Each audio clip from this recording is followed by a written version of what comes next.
Olá, meu amigo, olá, minha amiga, seja bem-vindo, seja bem-vinda à segunda parte da entrevista com o professor José Mário, Master Coach.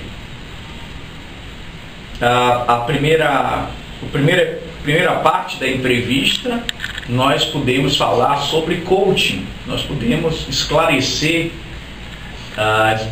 algumas dúvidas sobre o processo de coaching, o que é o processo de coaching, o que é mentoria, qual é a diferença desses dois termos. Podemos também, na primeira parte da entrevista, falar como o processo de coaching ajuda a você que está empreendendo, a você que está abrindo o seu negócio, como o processo de coaching vai te ajudar a abrir um negócio, a desenvolver a sua ideia, a tornar a sua ideia em realidade. Hoje, na segunda parte da entrevista, a gente vai falar exatamente como descobrir qual negócio eu vou abrir. Essa é uma pergunta que normalmente, professor José Mário, as pessoas se fazem. Muitas vezes a pessoa tem um certo capital, mas elas se perguntam o que abrir. Qual o negócio mais rentável? Qual o negócio que pode dar um retorno interessante? Então a gente vai começar a fazer exatamente essa pergunta. E para você que ainda não viu a primeira parte da entrevista com o professor José Mário, você pode acessar, você pode fazer um download diretamente no nosso site www.talentos4 escritoriovirtual.com.br. E a gente vai conversar exatamente agora com o professor José Mário, perguntando para ele como descobrir qual negócio abrir. Uma pessoa que tem um determinado capital, sei lá, 10 mil, 20 mil, 50 mil, 100 mil reais, ou a pessoa que não tem um capital próprio e que de repente conseguiu um financiamento em alguma agência financiadora, como o BNDES, como o Desembaía. Isso. O que abrir? Okay, O que é que você nos diria para poder responder essa pergunta, professor José Mário? Essa pergunta é uma pergunta interessante. Eu começo respondendo ela com um episódio de um aluno que ele trabalhava numa cidade, no balcão do Sebrae. E as pessoas iam perguntar ele: fulano, qual negócio que tá bom e tal? Ele falou: se eu soubesse eu não estaria aqui, eu teria montado meu negócio e montado. Isso é uma pergunta que as pessoas veem muita gente perguntar: e aí, eu tô com dinheiro, quero montar um bom negócio. E as pessoas estão buscando muitas alternativas de negócio. O Brasil, pela sua essência, é empreendedor. E tem um dado interessante que, depois de muitos anos, hoje os empreendedores por negócio suplantam os empreendedores por necessidade. A gente chama o empreendedor de oportunidade e o empreendedor de necessidade. Por oportunidade. Isso exatamente torna o negócio, o Brasil, um país muito saudável do ponto de vista econômico, quando você considera que as pessoas estão investindo por oportunidade. Então, o que não era assim, o que não era assim, há 10 anos era exatamente o contrário.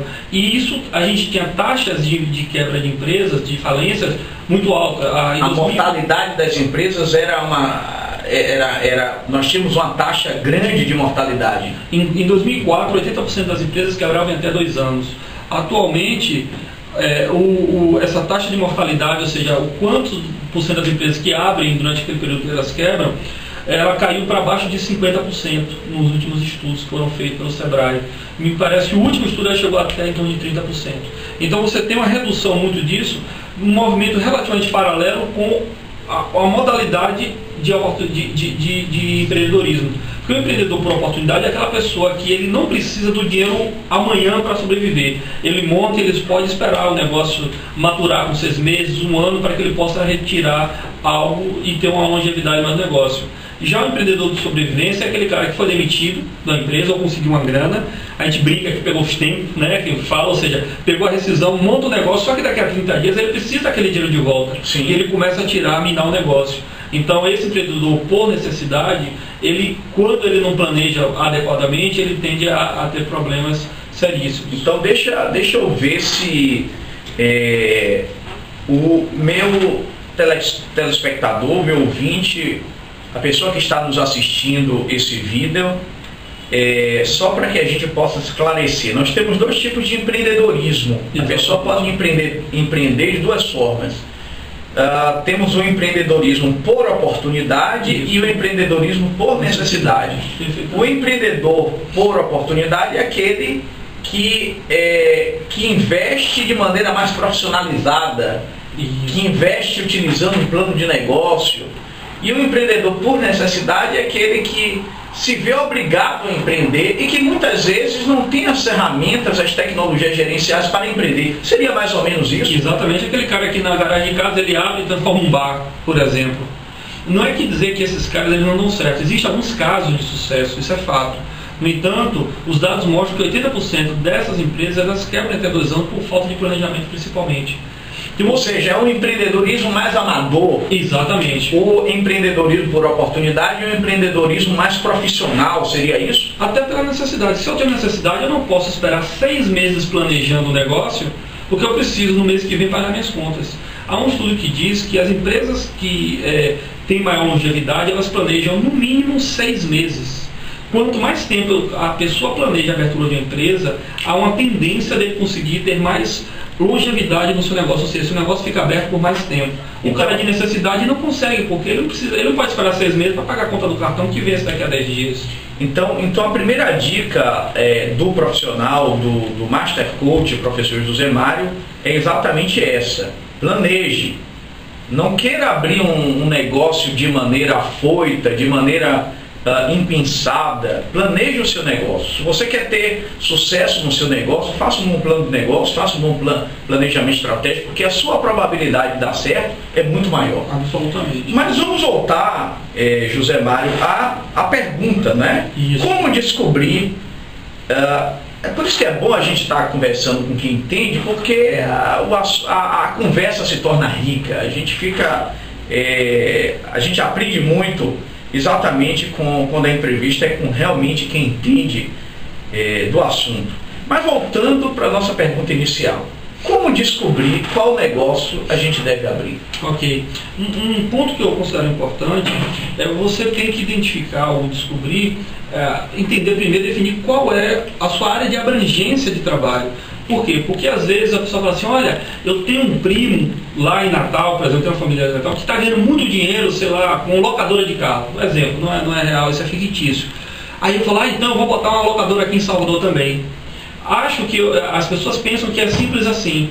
Na verdade, para você descobrir, para empreender, você precisa ter conhecimento de mercado. E como é que você tem conhecimento de mercado?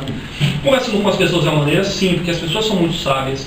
No entanto, você buscar dados concretos sobre os mercados que você tem, as necessidades que existem. Se você não puder pagar uma pesquisa de mercado, você pode, por exemplo, buscar órgãos como o Sebrae, a SEI, que é o órgão do Estado que desenvolve pesquisa, alguns sites especializados, por exemplo, ligados aos setores de franquias, por exemplo, que tem uma série de dados e informações que você pode ver as tendências de mercado. Isso é uma das maneiras de você descobrir. Porque se você está botando dinheiro, obviamente você quer retorno. Tem um amigo meu que eu perguntava assim, e aí, bicho, é um bom negócio que você tem, rapaz? Não existe negócio ruim. E todo negócio é bom desde que ele esteja no momento adequado, no local adequado. Uma outra dica que eu dou... Então, a primeira dica é conhecer o mercado. Conhecer o mercado, isso é essencial. É você não entrar no mercado de maneira amadora, de maneira... conhecer, reunir informações para poder conhecer o mercado e até perceber as oportunidades e as ameaças que esse mercado apresenta. Isso. Uma outra maneira é você buscar tendências. Você participar de feiras, participar de rodas de discussões, ou, enfim, centro de convenções, descobrir quais são os eventos aqui ou fora da cidade. O que está se fazendo de novo? Porque é muito comum eu ver também, por exemplo, eu vejo que meu amigo ou meu vizinho está rico, entre aspas, na minha visão, porque está com mercadinho. Aí eu vou lá, acho que aquilo é suficiente, abro um outro mercadinho. Daqui a pouco termina quebrando os dois, porque o mercado só cabe um e eu entro na concorrência. Então, eu buscar descobrir tendências e coisas novas, eu posso me diferenciar para buscar novos horizontes. Então, a segunda dica seria, busque enxergar as tendências, leia sobre tendências e adapte à sua realidade, porque às vezes o que deu certo em São Paulo não dá certo necessariamente em Salvador. Eu tenho e isso é extremamente hipotético, é uma coisa empírica da minha cabeça, que eu digo assim, que em média um negócio de São Paulo para cá leva uns 6 meses para pegar de diferença. Se está bem em Salvador, leva, mas às vezes leva menos, às vezes leva mais. Mas 6 meses é uma média que eu faço muito empiricamente. Então, o que dá certo lá pode não dar certo aqui. O que dá certo no interior, que foi muito bom, talvez não caiba aqui. Então, adaptar tudo isso, da minha pesquisa de mercado e minha pesquisa de tendências à minha realidade é essencial. Mas talvez já a primeira questão é o que é que eu quero desse negócio. As pessoas acham assim, rapaz, meu amigo, Zé Mário, eu quero montar um negócio, eu quero ganhar dinheiro. Falei, cara, vai buscar, porque você montar dinheiro, você vai ganhar dinheiro ao montar um negócio. Só que antes de ganhar dinheiro, vem uma série de coisas antes que fazem parte do pacote. Então, definir muito claramente qual é o seu objetivo e o seu prazo para esse objetivo é essencial. E aí entra o trabalho de coach. Definir claramente o objetivo, lembra onde eu quero chegar, que eu falei na primeira parte? Onde eu quero chegar e onde estou é essencial. Para saber se eu estou disposto a esperar aquele tempo. Ou o que eu preciso investir para um tempo mais curto, eu tenho disponível. Muitas empresas quebram porque as pessoas também não conseguem dimensionar, e aí seria talvez a quarta dica, é dimensionar exatamente o quanto eu preciso de recurso financeiro, de tempo, para fazer aquilo acontecer. Eu vejo, inclusive, já franquias, empresas franqueadoras que mandam lá na sua previsão uma necessidade de capital, sei lá, invista 20 mil e ganha dinheiro. Quando a gente senta para analisar, porque a gente trabalha também com isso, a gente vê que aqueles 20 mil dá para um capital de giro, ou seja, é um dinheiro que eu preciso para pagar minhas contas, só para 30 ou 60 dias.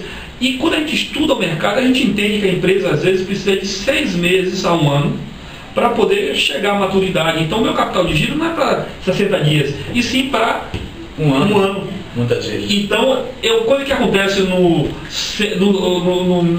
terceiro mês? Falta dinheiro. Aí as pessoas começam a entrar, às vezes, numa ciranda ruim. Então, às vezes a ideia pode ser até boa. Exatamente. O negócio pode ser muito promissor, mas porque ela não planejou o início do negócio, pode ser uma maravilhosa ideia, uma maravilhosa oportunidade que escorre pelo ralo, né? Que é exatamente, não tem êxito, tem fracasso. Exato. E para ser bem didático, então, só para revisar, a primeira dica que eu falei em ordenar a terceira, que é importante, é o que é que eu quero desse negócio? Eu vou sobreviver, eu vou investir, estou pensando na minha aposentadoria. Segunda questão, conheça o seu mercado, saiba quem são seus clientes, quem são seus concorrentes, seus fornecedores. O terceiro é, quais são as tendências desse seu mercado, para ver se eu posso inovar e não concorrer com quem já está. E por fim, saiba e busque de repente um especialista para saber exatamente o quanto eu preciso de dinheiro e de outros recursos para aquele negócio. Eu conheço muita gente que monta seus negócios e no meio do caminho descobre que só tinha 50% do recurso, não só financeiro, mas às vezes de mão de obra, às vezes de recursos outros na empresa. Ô José Mário, e me diga uma coisa, e conhecer o negócio, não é? Quer dizer, conhecer o negócio também não, porque você falou conhecer o mercado. Isso. Conhecer o negócio também não seria importante? Porque, por exemplo, o cozinheiro que é dono de um restaurante, talvez ele tenha uma probabilidade maior de dar certo.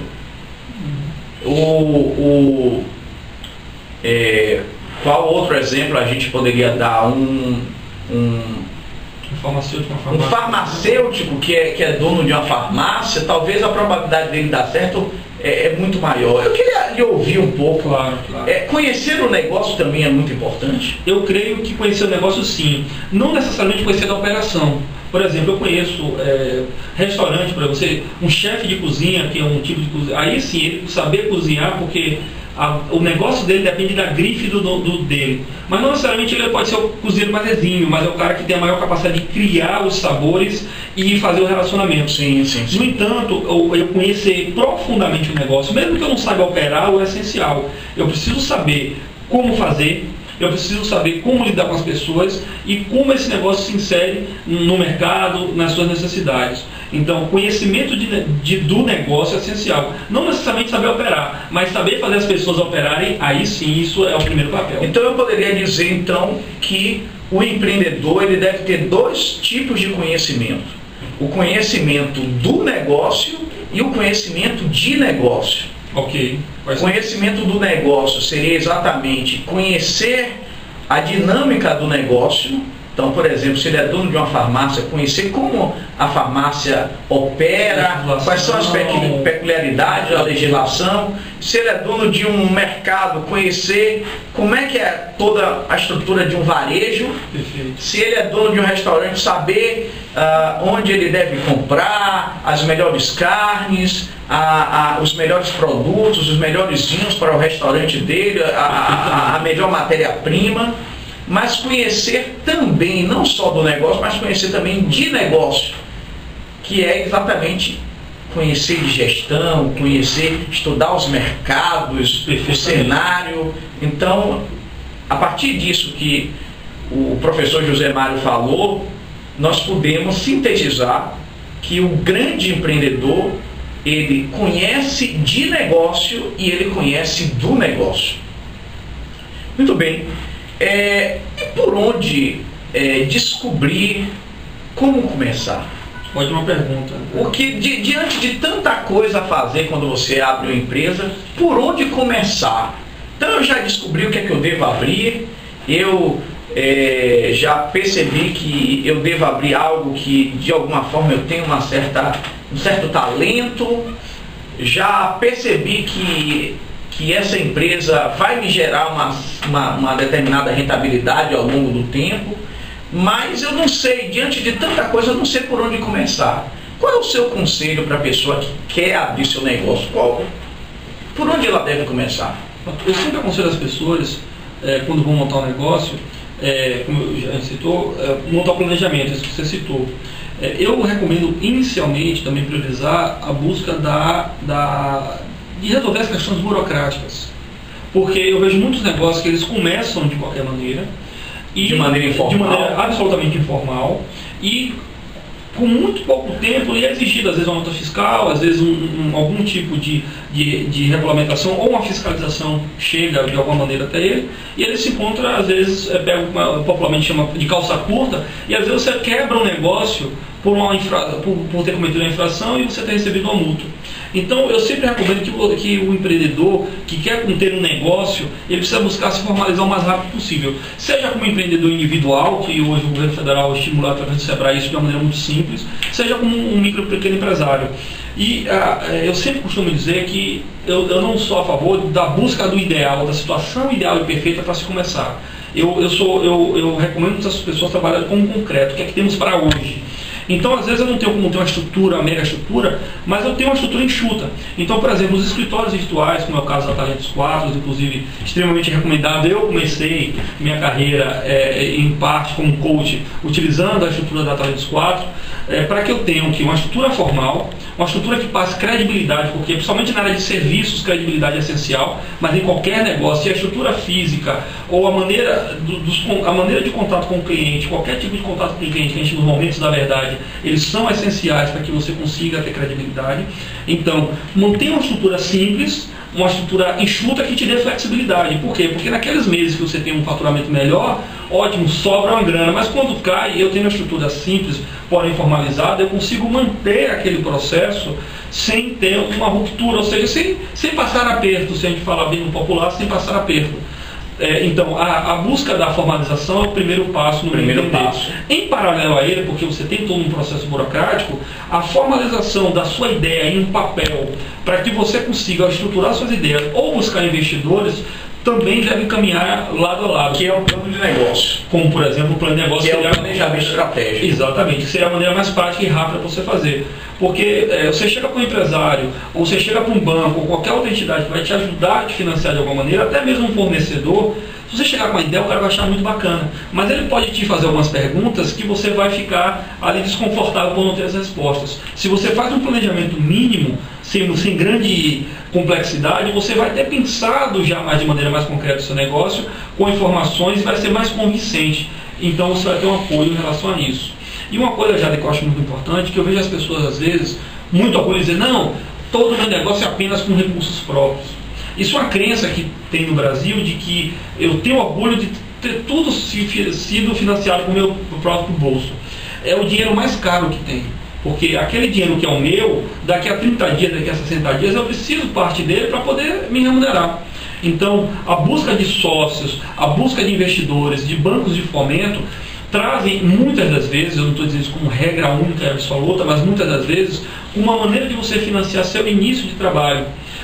Agora, para isso eu preciso ter um planejamento, eu preciso ter transparência na gestão e formalização. Esses elementos vão me dar mais concretude, assim, algo mais concreto para poder discutir com alguém e ter um negócio contínuo. Para que esse dinheiro também não gere um endividamento que você tenha dificuldade de pagar, mas para que ele possa ser uma alavancagem para o seu negócio. E foi isso que aconteceu com muito empresário, eu lembro bem isso. Eu brinco, eu era bebê, mas eu tinha 19 anos já. Em 94, muitos empresários que eu conhecia, e isso foi em nível nacional, com a virada do Plano Real, quebraram porque a mentalidade naquela época de tomar dinheiro, onde você tinha uma volatilidade muito grande, eu tomava o dinheiro, aplicava ou comprava alguma coisa, com a inflação eu ganhava. Depois dessa mudança da economia, o dinheiro que eu tenho que tomar para aquela finalidade, ele tem que ser aplicado naquela finalidade, porque é aquilo que vai bancar aquele investimento. Então, se endividar não é problema, não é vergonha nenhuma, muito pelo contrário. Até o Silvio Santos brinca que quem mais se endivida é quem tem crédito. Se você não tem crédito, você não pode se endividar. Agora, você tem que saber distinguir o crédito bom, que é o que acontece com muitos empreendedores no início. Ele entra num cheque especial pessoal para poder investir no negócio. É o pior crédito possível, aí ele quebra. Porque a taxa de juros é muito alta. Muito maior. Para dar um exemplo disso, você pega um cartão BNDES, por exemplo, um investimento inicial em torno de 8% ao ano, enquanto você num cheque especial, uma taxa muito boa chega a 6% ao mês, que dá, se você for analisar, em torno de 106% ao ano. Imagina, 8% contra 106%. E eu conheço, é quase um tiro no pé. Da cabeça, talvez. Porque eu não conheço poucos negócios que consigam te dar uma rentabilidade de tudo, que te dê 106% ao ano e que te dê uma longevidade nela, porque eu posso até conseguir pagar o financiamento, mas não sobra nada para mim, não sobra nada para reinvestir. Então, planejar financeiramente, escolher a linha de financiamento adequada, esse é o primeiro passo. Então, recapitulando as 4 ideias, os 4 conselhos que você nos oferece. Primeiro você tem que definir o que é que eu quero desse negócio. Primeira coisa. Isso é inconteste. Se eu quero viver daquilo ou se aquilo ali vai ser um complemento de renda para médio e curto prazo. Segundo, eu preciso compreender bem do meu negócio, ou seja, do meu mercado, né, de onde eu estou inserido. Terceiro, planejar financeiramente o quanto eu preciso desse negócio. E quarto, eu preciso conhecer de negócio. Eu preciso conhecer como funciona esse negócio. Porque tudo que eu falei, a questão da formalização, depende de eu conhecer o negócio. Formalizar uma farmácia, por exemplo, depende de uma série de elementos de legislação que, se eu não sei, eu posso passar e na hora eu não consigo tirar meu alvará. Então eu preciso, para legalizar, eu preciso desses 4 pontos. E o outro lado é ter essas informações de uma maneira estruturada para que eu consiga levantar recursos ou de terceiros, ou de um financiamento externo, ou meu próprio, se eu optar por ele, para que eu saiba exatamente quanto daquilo vai retornar para mim em curto prazo. E no início do negócio, sempre ter uma estrutura bastante enxuta. Absolutamente. Que é o grande erro das pessoas, né? De muitos empresários querem ter uma estrutura super grandiosa, mas não tem ainda, a empresa ainda não tem robustez para isso, não tem consistência para isso. Então é melhor começar com a estrutura muito enxuta, com custos fixos baixos, do que começar de maneira louca e podendo colocar em risco o negócio, a saúde financeira do negócio. Isso, se ele faz um bom planejamento, ele consegue dosar aquilo ali, ou seja, se eu sei que em 6 meses eu não vou ter nenhuma receita ou outra receita muito baixa, é prudente que ele consiga ter uma estrutura de custos ajustados à sua realidade, para que ele tenha fôlego para ir adiante. Ele saiba que naquele período ele precisa ter uma estrutura menor, ele pode ir crescendo à medida que o negócio vai crescer. O escritório virtual pode ser um bom caminho? Absolutamente, na maioria dos negócios. Eu digo assim, principalmente, mas não exclusivamente, na parte de prestação de serviços. E quando você tem e é importante você ter um escritório virtual que tem uma localização muito fácil para as pessoas entrarem e sair, que eles tenham um serviço de atendimento muito diferenciado para que a pessoa se sinta confortável, e uma estrutura física que seja de acordo com aquele público que ele quer atender. Então, na escolha de um escritório virtual, porque, por exemplo, entra um quarto elemento aí, que é a história que esse escritório virtual tem ou construiu. Porque existem casos, e você sabe disso, de escritórios virtuais que entram no mercado e num belo dia a pessoa chega para ir trabalhar e está fechado, o cara quebrou, fechou, faliu e fugiu. Então buscar saber de pessoas, por exemplo, já que você tocou no assunto, que vão buscar um escritório virtual quem são as pessoas que utilizam o serviço, o que é que essas pessoas pensam sobre esse escritório, é importante também ouvir. A reputação também dos sócios. Dos sócios do escritório virtual, dos donos do escritório virtual também é muito importante. Com certeza. Muito bem. A gente quer te agradecer por ter nos assistido nessa segunda parte da entrevista com o professor José Mário, consultor, Master Coach e um grande conhecedor da área de gestão e de empreendedorismo. Te convidamos a compartilhar, a curtir a nossa entrevista e a baixar essa entrevista também, fazer o download dessa entrevista, para que você possa distribuir essa informação com os seus amigos. Você estará fazendo um grande bem para o nosso país. No momento que nós estivermos instrumentalizando as pessoas, no momento que as pessoas estiverem conhecendo mais sobre negócios, nós vamos estar diminuindo, como o professor José Mário falou, como o José Mário falou muito bem, estaremos diminuindo a taxa de mortalidade de empresas do nosso país. Quando uma empresa morre, é uma grande tristeza, porque é o sonho que está sendo exatamente, né? É um sonho, é um projeto que está morrendo. Então, muito obrigado por nos ter assistido e te convidamos para a terceira parte dessa entrevista.